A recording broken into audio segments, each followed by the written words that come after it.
Tommy Curran, NBC Sports Boston. He's brought to you by D'Angelo's Subs, New England Sandwich Shop, and the Sandwich Shop for Jones and Keefe here on Tuesdays. Yep, delicious. I'm working on that chicken teriyaki sub right now. It's great. FlexCar, you can save thousands with your flexible car lease at flexcar.com.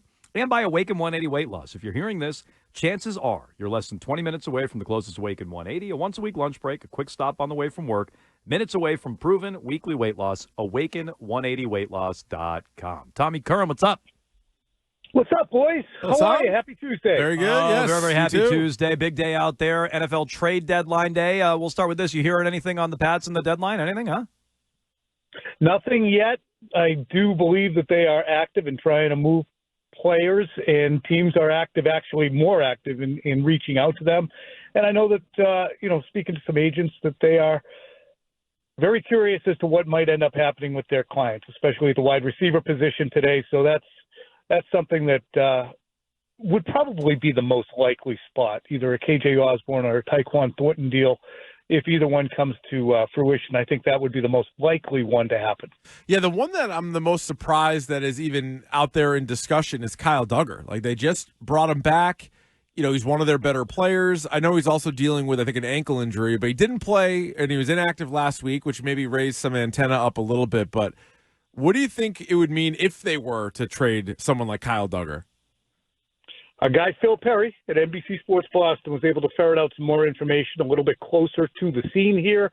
That's not happening. And Okay. I believe it was phrased to him, we got to use some common sense on these things. They're not moving on from Kyle Duggar. And why would you? I mean, you just lost Jabril Peppers. He might never play here again. You had two really good safeties. Now you have one. And he is, you need the backbone of your defense. I think it's insane to think that. And honestly, as appetizing as a Kendrick Bourne or Devon Godshaw might be for other teams, I think right now they are, somewhat by default, some of your culture leaders on the team, with David Andrews out, Juwan Bentley out, and so many players who were persuasive and influential in that locker room laid low. I wouldn't move on from either of those guys because of what they bring for you down what could be a very discouraging stretch of 8 games. Mm-hmm. Tom, we did a show poll earlier today at Jones and Keefe. 72% of Patriots fans want them to sell at the deadline. 28% want them to buy. Is there a chance they're adding today and not just subtracting off of the roster? And if so, where? Where would they be looking to add?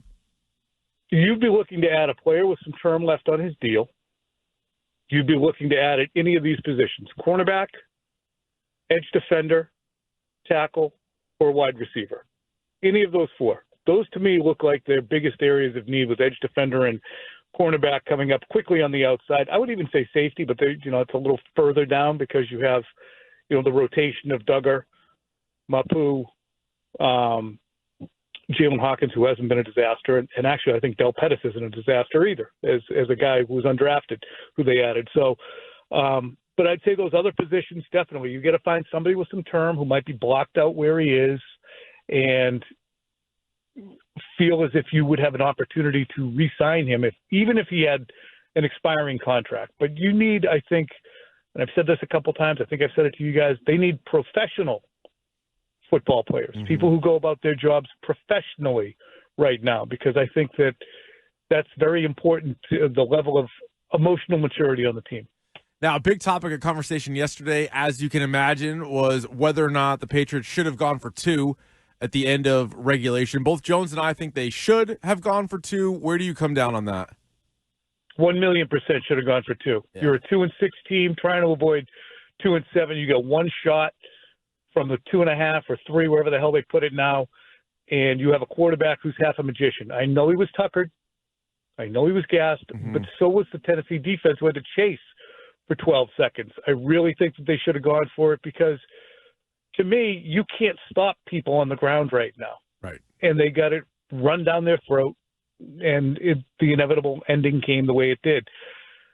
I think with a 2-6 team, when you have an opportunity to win that close, go ahead and take it. Which loss do you think? I was going to put a poll out today. I switched my polls for Quick Slants at 6 p.m. Yeah, nice. I went with this poll.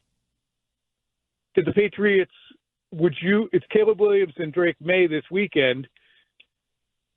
If you needed a cornerstone player playing hypotheticals, would you prefer Caleb Williams? Would you prefer Jaden Daniels, or did they get the right guy in May? You don't have to answer. The other poll I wanted to put out was, which is the most frustrating and maddening loss of the season, Tennessee, Jacksonville, Seattle, or Miami?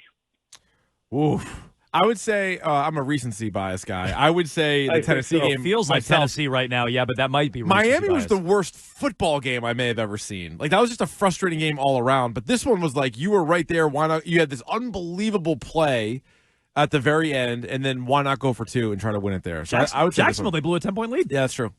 True. Huh. Jacksonville was fairly sickening in the fact that they blew a 10-point lead and then just got run over like a JV team. Yeah, no, that's true. Going back to sickening, not maddening. Going back to the 2-point decision, to your understanding, is that Gerod Mayo's final call? Like, he is the head coach. It should be his call. But is he talking to somebody upstairs that's giving him stats and just sort of like telling him what they think, and then he just goes with that? Like, I'm curious, especially how he answered it post-game versus like a different answer he gave Greg Hill on Monday morning. Like, is that his call or is it somebody else's? It's 1,000,000% his call. Okay. And this is, I think, the difficulty of having not just a first-year head coach, but first-year surrounding individuals, whether it's Evan Rothstein, who's not a first-year guy, but he's kind of elevated to that Ernie Adams role, for lack of a better comp. You got a quarterbacks coach in T.C. McCartney. You have an offensive line coach in Scott Peters. You have a play caller in Alex Van Pelt. Everybody's new. What's their rooting interest? Are they gamblers? Are they safe guys? Are they in positions where they feel secure in their jobs? Do they feel like they don't want to push Gerod into a situation where he might not be comfortable? To me, Gerod said the decision was made. I think he made it sound as if the decision was made far before they had gone down the field.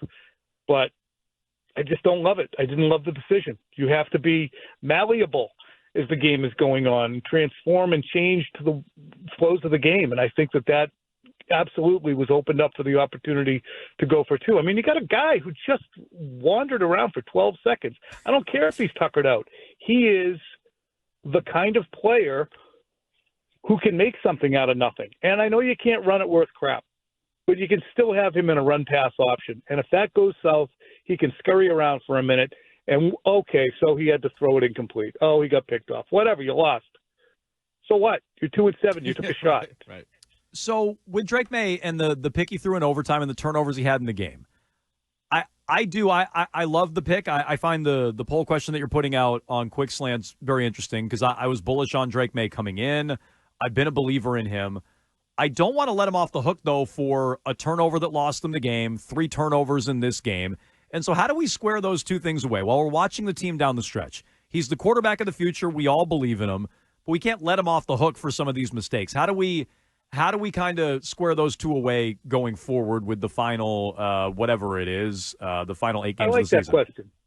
Yeah, I like that question because this is how I squared it in the postgame were those what the frig turnovers? Were those, what is he thinking? Were those, that's an embarrassing decision. Were those pee down your leg, Sam Darnold, Mac Jones type turnovers? Or were they somewhat understandable? So take the first one.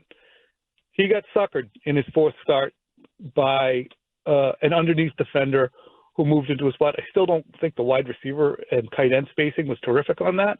I wonder if there was supposed to be that much traffic, but he got suckered. That seems to me the kind of thing you can say, yep, I can make sure that doesn't happen again. The strip sack, it's Justin Simmons making a fantastic play. Jay Simmons making a tremendous play from behind. But Maye knew he was coming, and he was trying to get away from the situation. He gets strip sacked. Again, fixable, not panic. And then the last one, I don't mind him taking a shot. You stink. This team stinks. I know. He's going to be so frustrated. That's what I was trying to do. It's like you guys play a little golf, right? Sure. You're on your way to shoot the 94. Just blast it. You got 220 over water on the last hole. Whatever. 94, I'm having a good day. 94 would be great. Yeah, that sounds like I'm hitting him well, is what it sounds like. Tom, you've been all over this with the receiving core and the draft picks specifically, Polk and Baker. it's always one of those fine lines, like how early is too early to call a guy a bust versus just being right and sort of seeing it early on. I've been so frustrated with Jalen Polk because it was a second-round wide receiver, very productive guy in college, thought he'd be a good fit, and it's just been a variety of stuff he says, and then it's drops, and then it's penalties. It's like he can't get out of his own way, but that is still a guy that in the final 8 games of the season I want to see out there. I want to know going into next season just how much or how little I can count on him. Yeah, same thing with Javon Baker. I mean, he should be kind of in a tryout situation now, and I hope that this personnel department will have the same hang and judge mentality that Bill Belichick sometimes would. Okay, it's not working out. I don't care that I took Duke Dawson in the second round. See ya. You're done. Bye. Mm-hmm. It's not working here. And if you have to do that with some players, do that. Don't protect your draft picks and say, well, they just didn't have enough time. I would also say, relative to Polk, Thornton, Baker, KJ Osborne, anybody, we need to start looking up who's the wide receivers coach. His name's Tyler Hughes. Tyquan Underwood's there as well. Tyler Hughes was an assistant in Washington for a year. He was a Patriots offensive assistant for a few years. He has not really had what you would call a decorated career developing wideouts. So if he doesn't develop them this year, this changes the conversation because this notion of everybody's going to grow together and in a couple of years it'll be good. You might have to throw that to the wind because, sorry, Drake May's ready already. Yeah. So if you have to say everything gets upgraded now, we're not having this kumbaya where everybody moves together. Urgency has to enter the equation. If you have to say goodbye to coaches who didn't sparkle in their first year and replace them with experienced ones, and I'm not trying to fire Tyler Hughes here, but your expectations for all of the coaching staff has to be higher because your window is officially open. And I believe that to be the case as of Sunday. He's ready. He's good. He's really good. So let's get after it. Time now for Tommy Curran's Flex of the Game, presented by FlexCar. You can ditch the dealership and save thousands with FlexCar. Tommy Curran, what's your Flex of the Game from Patriots Titans? Flex of the game was that first scramble by Drake May. God bless him. Comes out of the concussion protocol with feet skedaddling down the field. Didn't even slide, didn't even roll, just ran right into a tackler. God bless him. That's the kind of moxie you need. That's the kind of want to. That's the kind of brass balls you got to have. I like it. That's a good flex. No, he's right. It's a great flex. It's funny. We were talking about how last week in the game he got hurt, he slid a number of times, and both Van Pelt and Mayo were like, he's got to protect himself. Then the next week, he's like head first into every defender after the concussion. I feel like he took their advice less after the injury. I think that they somehow think that going head first is safer than sliding. I've heard Andy Hart making this point, Keith. And so because you're maybe. Yeah, but you don't have the same protections. When you start your slide, when your ass starts to slide, that's when your protections start. And he started his slide a little late the previous week because he was stumbling and couldn't really get into it and make it obvious that he was about to slide. He had a very good slide at another point in the game. If you have the room to slide, always slide feet first. If somebody might, as you're sliding, already be going, if he's within a yard or two, might as well just, kind of armadillo it. Yeah. One more quick one here, Tom, before we let you go, and thank you for spending a little extra time here today. Sure. Are you worried at all? Maybe worried's not the right word. Are you paying attention at all to Kansas City going 17-0, going undefeated? And if you're not yet, at what point do you look at it and go, okay, this is really something we need to watch? It's funny. Somebody made the comp. I can't remember. I was on Twitter last night watching that game, and they said that Kansas City kind of has that 2019 Patriots feel to them. And I don't disagree, although the Patriots did not add DeAndre Hopkins at the deadline, who still could be here. Right. But I'm sure he'd be long gone by now. But he could have been here. But they do. They're very close to the bone. It's just that, who are the other teams out there who are going to take them down? Do they have Buffalo on the schedule? 2 weeks. 2 weeks from now, they're at Buffalo, I believe. They also have Houston. They have Houston later on in the year as well. Okay, so you're going against Keith. Keith says they're going undefeated. You think there's a game that could take them down. Yep. This is all knee-jerk. I haven't spent my time, obviously, as I don't even know if they're playing Buffalo, but I think they're going to lose. Okay. Yeah. All right. Tommy Curran, you can check him out on Quick Slants. You can check out his latest. It's up now at NBC Sports Boston. Patriots in disarray with one all-important exception. I think you know who we're talking about. He joins us every Tuesday here on Tommy Tuesdays on Jones and Keefe. He'll be with WEEI Afternoons on Thursday. Check him out there. Tommy Curran, we appreciate the time. Thanks so much. All right, guys. Thank you. Bye-bye. Thank you, Tom. Tom E. Curran says the Chiefs will not be going in your face. Keefe says they won't be going. Damn undefeated. it.